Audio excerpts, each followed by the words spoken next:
Remue ménage. Remue ménage.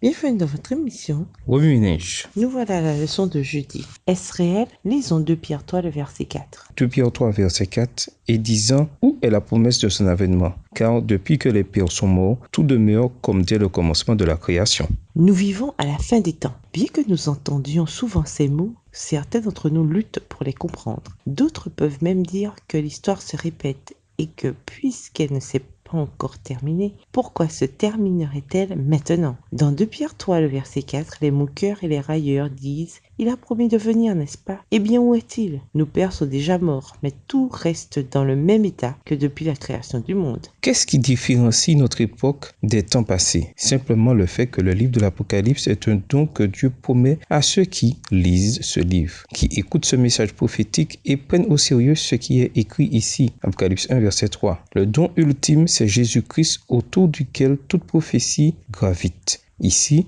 l'histoire est exclusivement révélée à son peuple, ce qui nous permet de comprendre le passé, de reconnaître le présent et de nous préparer pour l'avenir. Jésus a prophétisé de nombreuses fois dans la Bible. Cependant, une prophétie retient particulièrement mon attention, celle de Jésus consolant ses disciples avant sa crucifixion. Il les rassure et leur dit de ne pas s'inquiéter parce qu'il nous prépare une place et qu'ensuite il reviendra pour nous prendre avec lui. En plus de nous donner l'assurance de son retour, il nous informe aussi des choses avant qu'elles arrivent, afin que, lorsqu'elles arriveront, nous croyons. Jean 14, verset 1 à 3 et le verset 29. Cette déclaration illustre la signification de la prophétie. Dieu ne nous a pas fait don de la prophétie pour satisfaire notre curiosité, mais pour fortifier notre foi en lui, de sorte qu'en voyant les prophéties s'accomplir, nous croyons. Le livre de l'Apocalypse nous permet en outre d'exercer notre foi. Par l'intermédiaire de Jean, Dieu nous avertit de la fin du temps et nous donne espoir quant à notre avenir. Dans une vision, Jésus a montré à Jean la place qu'il nous a préparée, comme il avait promis dans Jean 14, verset 1 à 3 et verset 29. Voilà qui est extraordinaire. À nouveau, la prophétie nous avertit des épreuves, des tribulations et des persécutions à venir par les lettres écrites aux 7 églises et le message des 3 anges. L'Apocalypse nous révèle aussi qu'une nouvelle terre sera créée en guise de récompense pour ceux qui persévèrent jusqu'à la fin.